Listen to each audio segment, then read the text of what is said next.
In the name of the Father, of the Son, of the Holy Spirit. Amen.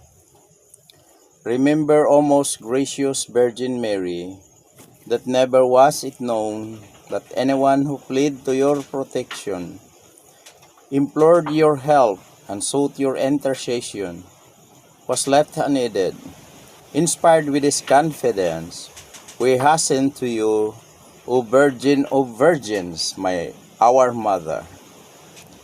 To you we come, before you we stand, sinful and sorrowful. O Mother of the Word incarnate, do not despise our petition, but in your mercy, hear and answer us. Amen. In the name of the Father, of the Son, of the Holy Spirit. Amen. I believe in God the Father Almighty, Creator of heaven and earth. I believe in Jesus Christ, His only Son, our Lord. He was conceived by the power of the Holy Spirit and born of the Virgin Mary. He suffered under Pontius Pilate, was crucified, died, and was buried. He descended to the dead.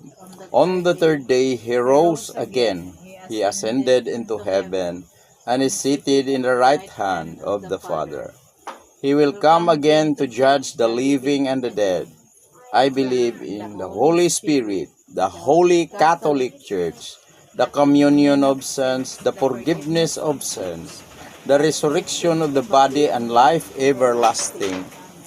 Amen. Our Father who art in heaven, hallowed be thy name. Thy kingdom come, thy will be done, on earth as it is in heaven. Give us this day our daily bread, and forgive us our trespasses, as we forgive those who trespass against us. And lead us not into temptation, but deliver us from evil. Amen.